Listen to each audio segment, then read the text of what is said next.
All right, Tiger fans, how are we feeling after yesterday's game against Vanderbilt at home, Faurot Field? Tigers are now 4-0, 1-0 in SEC play. And yesterday's game was, I think, the first one. I wasn't able to watch it live. I was working all day and had to kind of listen to it on the radio play by play. And I was kind of thinking to myself, I wonder if this looks worse than what I'm hearing on the radio. So when I got home late last night and wanted to look through some of the live recap shows and the highlights and everything, and I watched probably 3 or 4 different ones from different media sources just to get a good kind of idea on how the Tigers looked, the eye test, right? And it was equally disturbing watching the actual game there as it was listening to it. I'll tell you what, the bottom line, okay? Bottom line for this Missouri Tiger team going into the bye week before we head down for a really tough test down in playing the Aggies down at Texas A&M, who are should be coming in as a top 20 team when we end up playing them. Tigers are 4-0. Tigers, bottom line, are 4-0. You can't get any better than after 4 games, you're 4-0. At least for that stat, for wins, right? So, does that mean that everything is kind of hunky-dory for this team? There's nothing to worry about? No, far from it. Far from it. At the beginning of a season, you know that there are going to be things to where people get a little nervous about. These are all still young men on this team, a lot of new ones, a lot of new people on the coaching staff. You got to work out some of the kinks, and that comes at different rates, different pace, depending on the program, depending on the team that you have.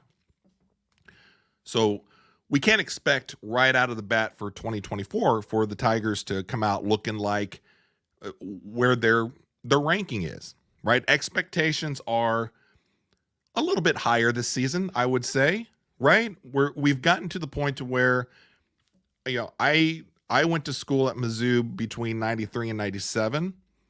I've seen the highs and I've seen the lows. And there were some really low lows with this program.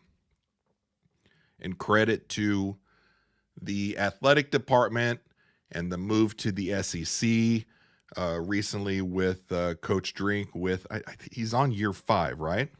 Drink's on year 5, I think, with the program. He has made this program in the last couple of years one to where people nationally have to talk about the Tigers at some point.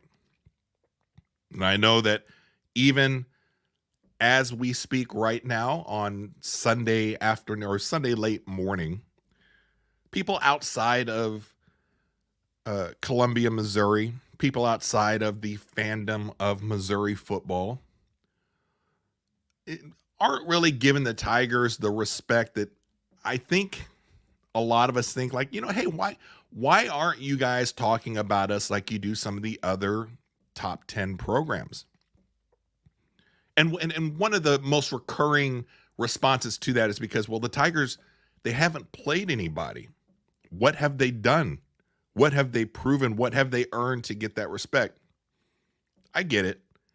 I like to talk about just from a Tiger fandom. We talk about the disrespect nationally, the disrespect because the focus is on a lot of those other more kind of blue blood programs, or the, what's hot for the year, hot for the day. Ole Miss. I'm kidding a little bit. I hate Ole Miss. I support all my SEC teams, especially when we play outside of the SEC.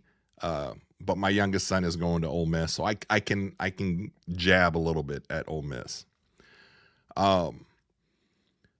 But it's easy as a Missouri Tiger fan to be like, well, we just don't get the credit that we deserve.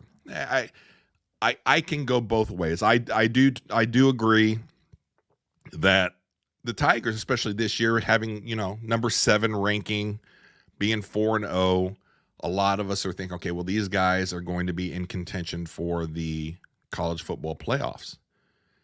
And fortunately for us, the scheduling gods have put our 2024 schedule kind of in our favor. And unlike Joel Klatt, who came out and made this big to-do a few days ago, comparing Missouri's schedule to Oklahoma's and the gauntlet that Oklahoma in their first year in the SEC is going to have to kind of maneuver through with all the teams that they're playing. But he was kind of picking on Missouri and Missouri's schedule and saying, well, Oklahoma is going to be better than what their record is going to show, and Missouri is a worse team than what their record is going to show. And it all could be true. But why single out Missouri's schedule? Because the way he was trying to craft or make this storyline picking on our Tigers, it's almost as if we have one of the easiest, worst schedules in the country. Because he was like, oh, all the other teams in the SEC need to look at Missouri's schedule and be, what are we doing? I forget how he carried on. I made a small little video making fun of it. Different hemispheres or something. He's being a little dramatic, a little extra. And so I decided to take a look at the strength of schedule for Missouri going forward, because obviously the meat and potatoes for our schedule is coming up. We played Boston College when they were ranked. They're a good team. When we come back off of bye, we'll head down and play Texas A&M. They'll be a ranked team, most likely. I don't know who they play this weekend. I don't know if they've got SEC play starting up or not. But the two big games for Missouri down the road are going to be that Oklahoma and the Alabama game. Oklahoma at home. So prior to all the games that happened yesterday, I took a look at Missouri's remaining strength of schedule. And I think I had pulled up ESPN's breakdown of the strength of schedule, and you can kind of scroll over in it, and they have a little column that said remaining strength of schedule. Thinking that after listening to Klatt and his little thing about Mizzou's schedule, that Mizzou's going to be towards the bottom of 135 teams or 134 teams, however many college football teams there are. And so pulling up the list, number 2 was Oklahoma. Yeah, Oklahoma, brutal schedule. And then you start going through like the top 10, top 12, and it's like it's all SEC teams. And sitting at, now I kind of forget, but I definitely top 15, 14 or 15, something like that, was Missouri and their remaining strength of schedule. The way he was carrying on, you would think Missouri's got the 135th schedule in terms of difficulty.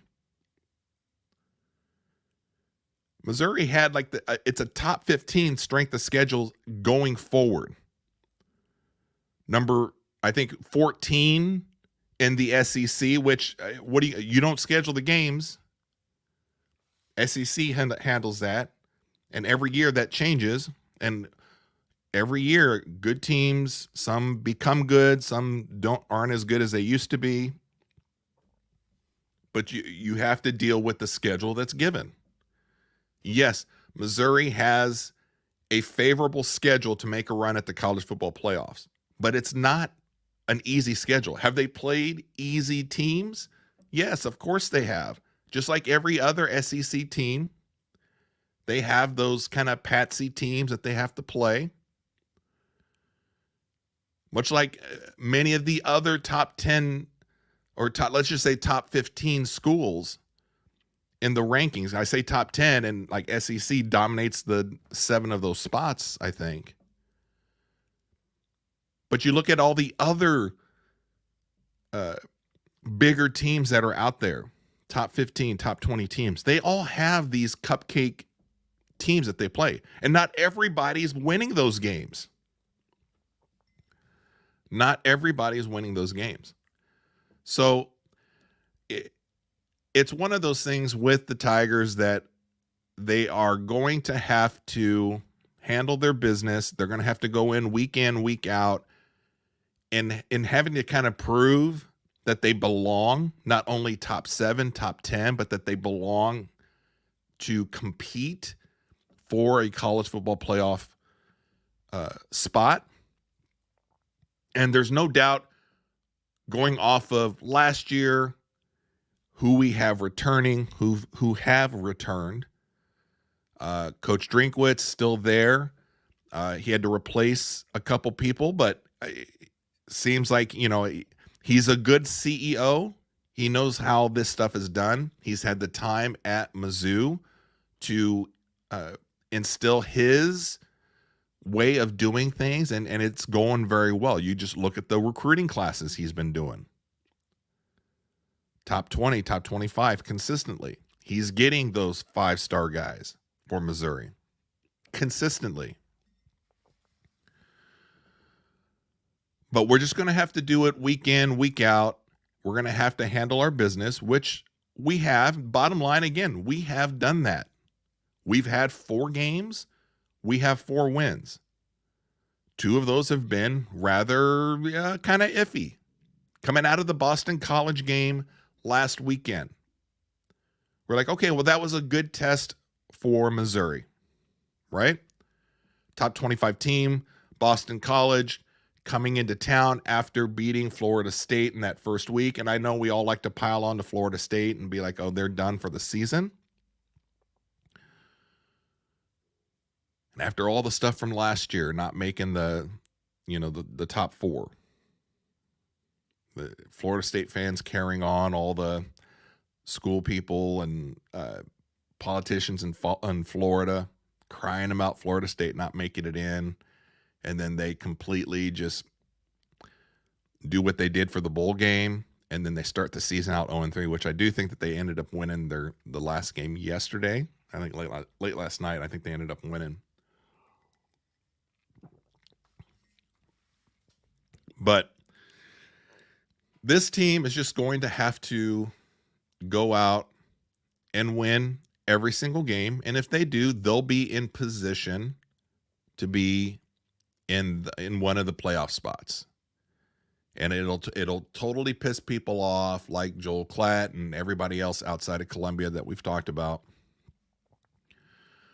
The eye test for this team is that there is absolutely top-tier talent. This team has worked on the depth. I think Coach Drink had said in several post-game, pre-game interviews that he's given, they don't necessarily think of this as first team, second team, backups, reserves, whatever. It's wave 1, wave 2, especially on defense. The talent is top tier. Now, how top tier is that within the depth? Okay, that's open for questioning. But when you look at certain important skill positions, receivers, 4 or 5 deep, running backs, we replace a top running back from last year with 2 really good ones who are 2 completely different kind of runners in Marcus Carroll and Nate Noel. But we have a really good balanced attack on offense, and the defense, we've had to add some people, but the defense is looking really, really good. Not perfect. We'll get into that when we talk about the Vanderbilt game. But this is a team that has high potential.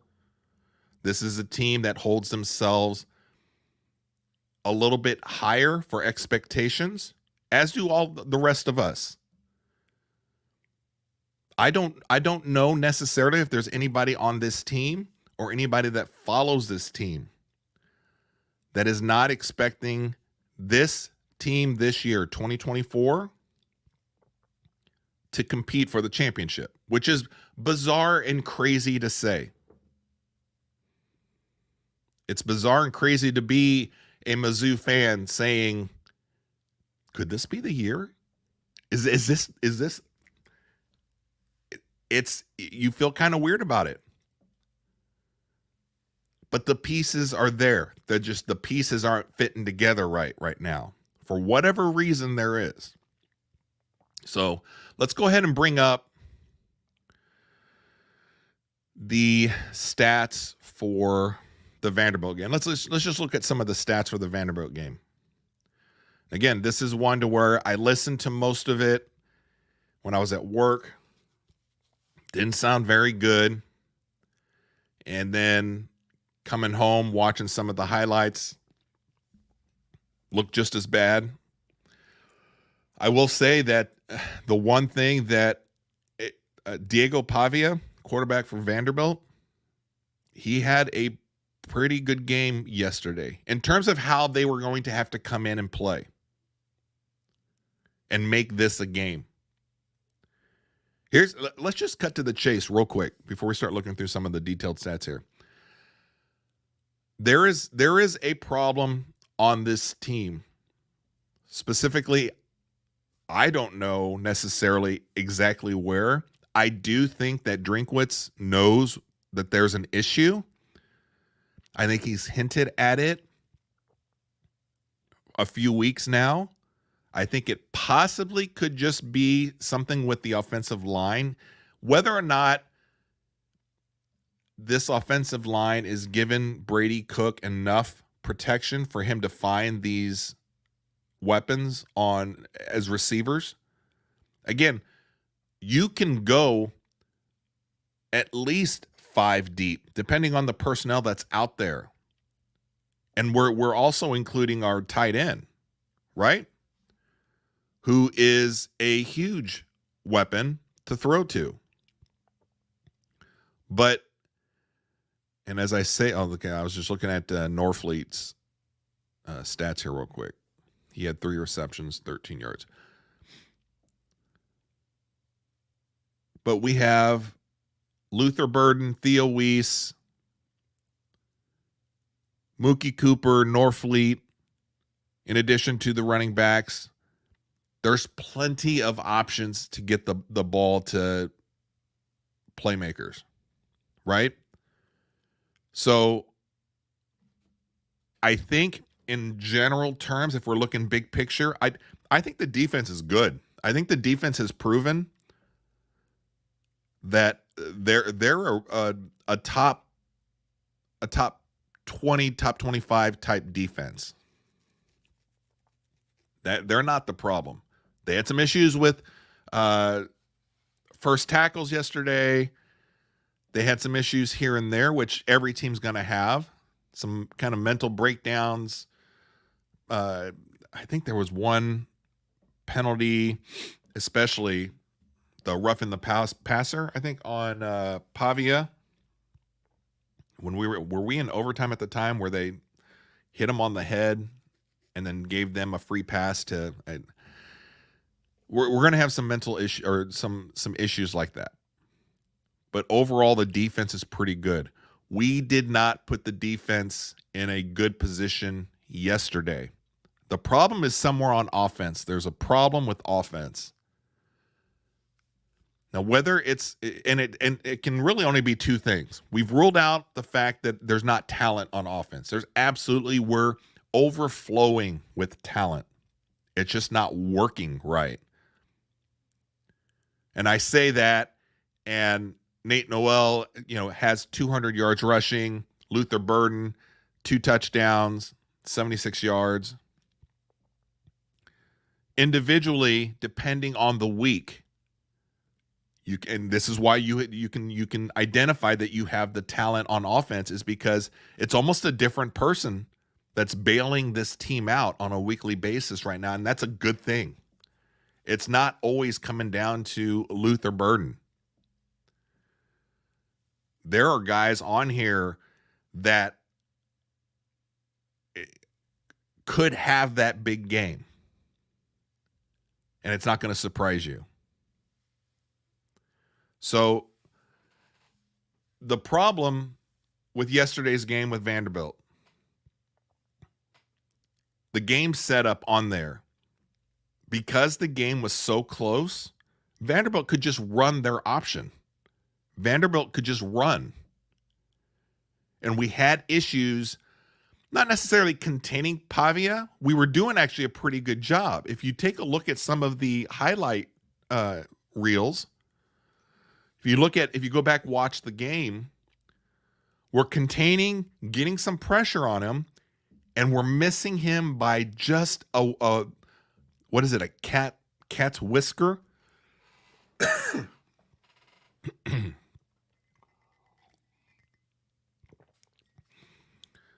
We're within a hand of grabbing and stopping. And there was a large portion of the game where the defense had shut down Vanderbilt. They weren't doing anything. The problem is the offense wasn't doing their job in getting us the lead, to where you're forcing Vanderbilt to get out of what they're built for, running the option, Pavia moving around a bit. It looked like an above average passer, at least yesterday. Some were a little luckier throws than maybe, than others. But if you look, we were getting good containment. We were stopping them. We just could not keep and hold the lead and then build off of it to the point to where you're forcing to have to pass.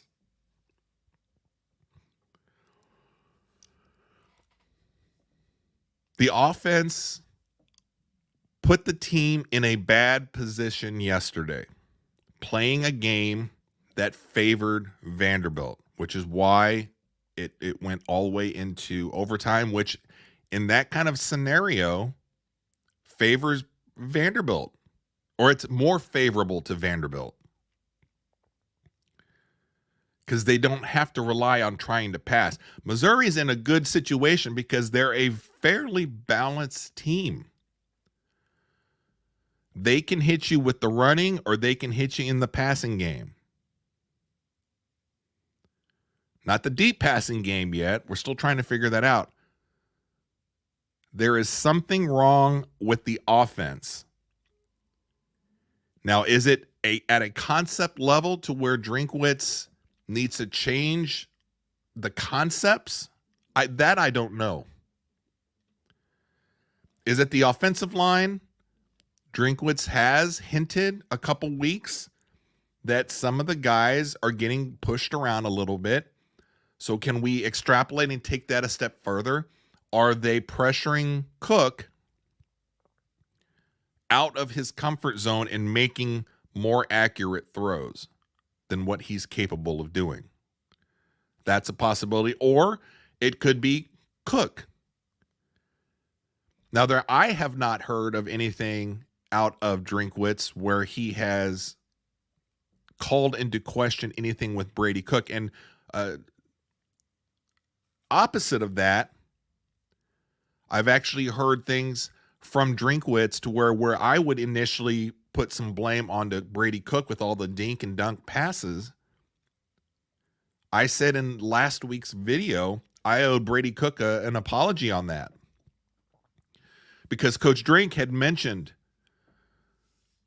that Cook is doing exactly what he's supposed to be doing with the reads that he is seeing. The way that the offense and the plays that are called, he's hitting the right reads. And a lot of them are what the defenses are giving him, and he's going, and the way it's set up, it's those little short passes. And they have established also that they want to get the ball quickly into all of these playmakers' hands as fast as they can. Let them create and just get them the ball as soon as we can. So for me on offense, it has to be either the offensive line or it's Brady Cook, or it's a combination of the two, that there's some kind of a problem going on. I've seen enough and heard enough from Drinkwitz over these past 5 years. He's a smart guy. Again, he knows how to, he's a CEO of this football program. He does a really good job of managing it. When you listen to his press conferences and what needs to be addressed without him giving away too much, right? You have to balance as a coach.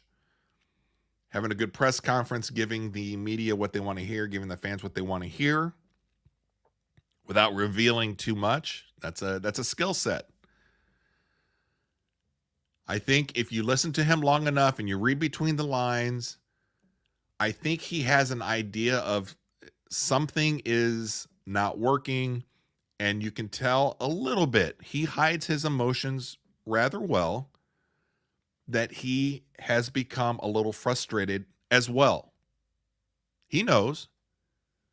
He knows more than us.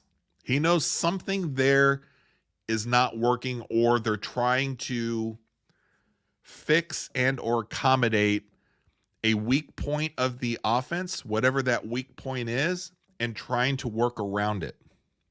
Is that someone on the offensive line? Is that Brady Cook? And he's being really careful about making sure that he's supporting the senior starting quarterback? Is it a combination? Again, it could be a little bit of everything. But the problem with this team right now going in this bye week, it's not the defense. Overall, generalization there. It's not the defense. Some guys, I'm like, oh, man, a rough game, a rough half. Case in point. Where's my guy here?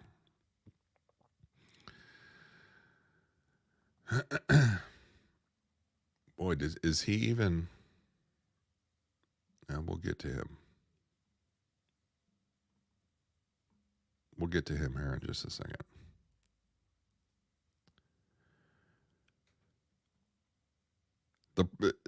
The problem's not defense. The offense is not putting up the points and then forcing these other teams to become one-dimensional in trying to keep up or to catch up. So taking a look at the stats here, let's just go top to bottom from yesterday. We'll just go real briefly, just things that kind of stand out. Passing for Pavia, 14 of 23, 178 yards, 2 touchdowns, no interceptions. The 1 sack. With us not having to force Vanderbilt to have to throw a little bit more, he didn't have to make that many mistakes. A lot of play. The one play that just listening to it happen and unfold sounded a lot worse than watching was the one where Pavia is coming out and he's on the... I don't know how long that gain was. Maybe it might have been the 36-yarder where he's tiptoeing the line and you're like, what? Where's the D? You watch it. That's an athletic play. It's a little bit of Pavia being a really good athlete, and that's a little bit of the defense being like, where are you guys? On a play like that, you're thinking, oh boy, this is going to be a long day. But that Pavia run along the sideline, I was like, oh boy. And there were several plays like that to where Pavia extended the play. Mizzou, you almost think when you're watching, you almost think they have him. And he got away. Very similar to, was it Castellanos, quarterback from last week, Boston College. Good runner. Hopefully, I don't know too much about I haven't looked at the Texas A&M roster and their games specifically yet to see what kind of offense quarterback that we're dealing with. But the two running style quarterbacks that we've played in the last couple of weeks have been a handful for the Tigers. And we have an athletic defense. We have a very quick on the edge defense. Just not, the quarterbacks have been like fast enough to get away, quick enough to get away. Brady Cook, 23 of 37, 226, 2 touchdowns. 27 was his longest, and I believe that was the one to Burden. 3 sacks. That might be, is it an offensive line issue? I don't know. The MVP, obviously, for yesterday's game. Well, it's probably not obvious because you got two guys that really performed very well in offense yesterday. Nate Noel, 24 for 202. He had a loss of 3, so he's right around 200. Officially 199. He looked fantastic. He looked great. He looked fast, hitting those holes. He was hard to get a hand on. And isn't he kind of just? Have you watched him in press conferences before? Yesterday was the first one that I got to watch of his. He seems like a likable guy. He's kind of he's a fun guy, I think. Seems like a good kid. But great game, very elusive, and then Marcus Carroll with the touchdown on the one. So again, you look at through the season, both of those guys, Carroll and Noel, perform different things for the team. And that's going to be important going down the schedule here for the rest of the season. So the running game was great. Noel had a fantastic game. And then Luther Burden with are we saying pedestrian 6 for 76 and 2 touchdowns? But 2 big touchdowns, especially that last one, to where I just know that we were thinking this is it. We are done for the season. Vandy gets their touchdown in overtime, and we're like, we're done. We're done. And then Brady and Burden hook up on that one, the first play from the line of scrimmage for the touchdown, which was, just great. Great route by Luther Burden on that one. So Luther or Nate, but I'd probably give the MVP yesterday to Nate for that game. Theo Weiss, 5 for 55. Marcus Carroll, 2 for 26. Marquise Johnson, 2 for 19. Mookie, 1 for 18. Norfleet, 3 for 13. Mekhi Miller, 1 for 11. Nate Noel had 3 for 8. So, again, kind of spreading things around a little bit. But with all of the targets that you have, that's in total 226 yards, 2 touchdowns. That's what we have to show against Vanderbilt. I think Vanderbilt's a little bit better than what we're all kind of thinking, which is kind of weird. If you think only in terms of football for Vanderbilt, you think of them as kind of and I'm saying this very with respect, kind of the doormat-ish of the SEC in terms of football. In terms of just life, in real life, Vanderbilt's the school that no one can get into. If you just have heard of Vanderbilt from football, from SEC, you just don't have, whatever it is. You don't think of how prestigious, how great of a school that they are. And I kind of fall into that category a little bit because I didn't start really seeing universities, colleges, stuff like that until my kids became of that age to where we were looking. Vanderbilt's a hard school to get into. My oldest had that as an option to try to get into. But yeah. I had to throw that one in. So Vanderbilt's a very good school. But they, as far as football goes here in the SEC, I think they're a little bit better than what we're giving them credit for this season. And that's a good thing. That's a really good thing. And I hope Vanderbilt has a great season going forward. Just taking a look at Missouri's defensive stats a little bit, what kind of stands out. Again, on defense, just kind of going through anything that I'm kind of seeing here. Aside from just some bad first tackles yesterday and then maybe a penalty or two, the defense had a pretty good game. The offense put them in a bad position on there. Now, let's get to Blake Craig. Last week was SEC Special Teams Player of the Week or Kicker of the Week or something. Great week last week with BC. And kind of struggled this week. And this, for me, at this point of the season, after having a great week like last week, for him to come out and have this has me just a little worried.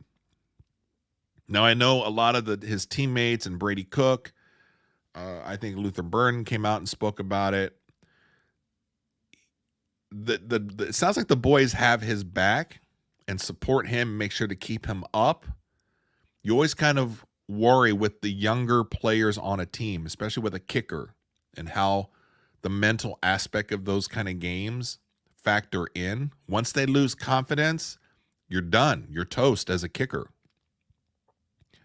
So maintaining the confidence is important for Craig. Yesterday, I mean, he had the, what was he? 1, 2, 3. So he was 3 for 6. He had a 23-yarder, the 54-yarder looked great, the 37-yarder, the one that hit the post, which, I mean, yeah, that stuff like that, wacky stuff like that's going to happen. When it's that close, though, you're like, yeah, you'd want to get it between the uprights a little bit more than that. The one that was really bad was the one that he hooked way left. I'm kind of curious. I haven't heard, what happened on that, whether it was a bad hold, bad kick. But he kind of struggled yesterday, but he got us the win in overtime. And that's important, that we didn't lose trust in the kicker, got him back in there. And he ended up with probably the biggest kick of that game pressure-wise is on that kick there that won it in overtime. And then the Vanderbilt Brock Taylor kicker missed his in overtime. Tigers win. Yeah, so the biggest takeaway for me on the Vanderbilt game is the offense really kind of let the team down. And I think going into this bye week, we had the first 4 games bye week, and then I believe they said that we have another 4 games that ends with the Alabama game down in Tuscaloosa, and then we have another bye before we play Oklahoma here at Faurot, which Oklahoma losing last night to Tennessee and not looking very good doesn't help Missouri.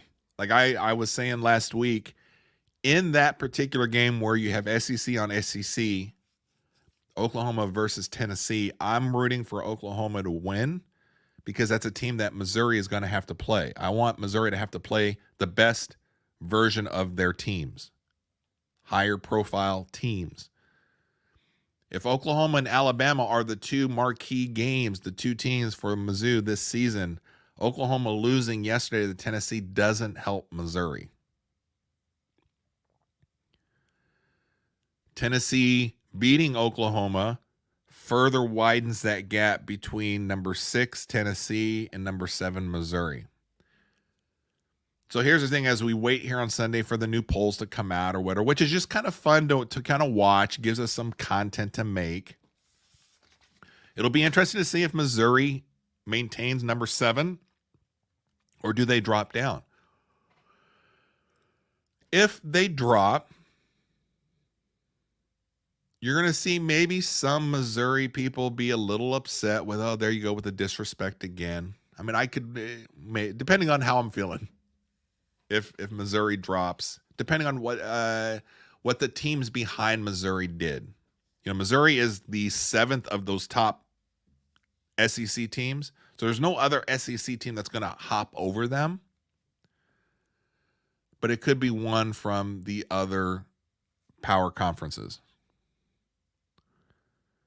I didn't get a chance yesterday to really pay attention to, you know, who was kind of behind Missouri, how well they won versus their opponent or whatever. If there was any team that was within striking distance to kind of hop over them. Again, does it matter long term? If it gets to that point, Missouri didn't do their job by the end of the season, because all they have to do, it's in their hands. If they win out, they're in. Where it gets kind of iffy, and this is where the rankings on a week-to-week thing kind of matter, is if they end up losing a game, whether it's Texas A&M, which I've always said that's the one that I'm kind of most worried about of the games that we're not focusing on between Oklahoma and Alabama game, the Texas A&M game there, which is our first road game. That's the one that concerns me, and it concerns me even more now after seeing how the Tigers performed on offense the last couple weeks. Good news, we'll have 2 weeks to kind of prepare for it. 2 weeks for Drink to come up with a game plan for Texas A&M. All Missouri has to do is just win, and they're in. But, you know, going down a couple spots here and there throughout the weeks, that only really comes into play if Missouri ends up losing a game. And then you're kind of like, well, you know, Missouri's really, you can't make a case for them versus some of these other schools. I mean, we'll try to.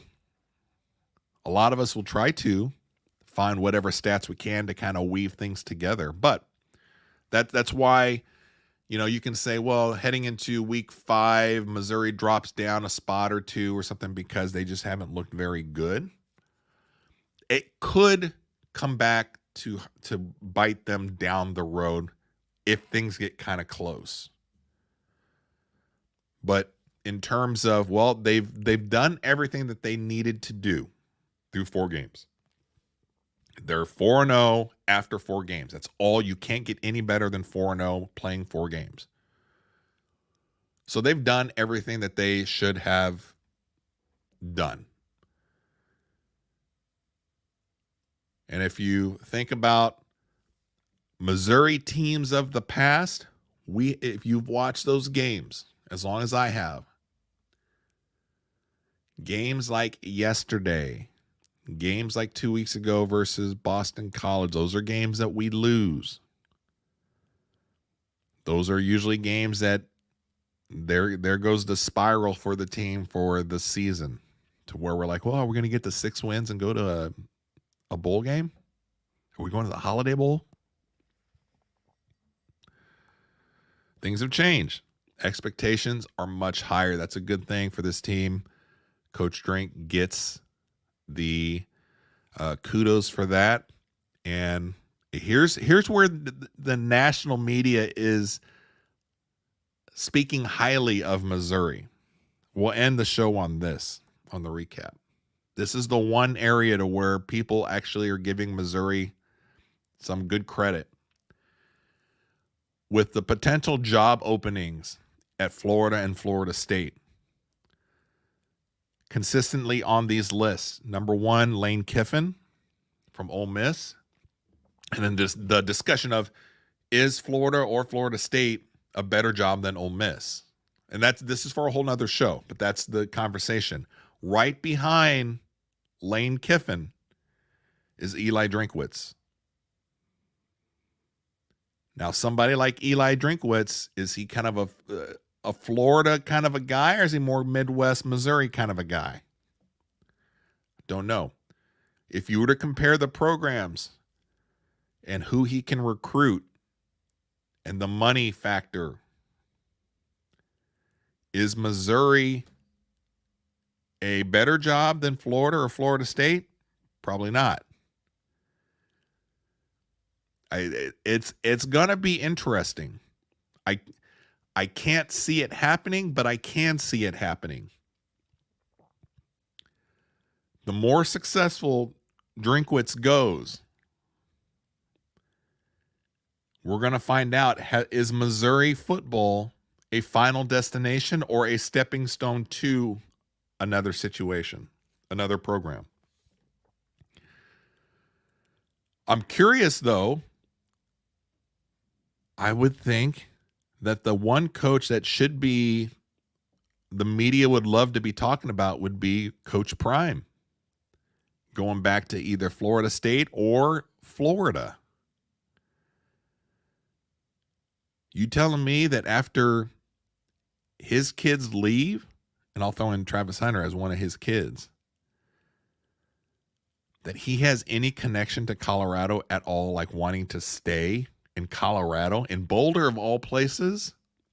Or do you think Deion Sanders can get the players and the depth being the head coach out of one of those Florida schools? That's a no-brainer.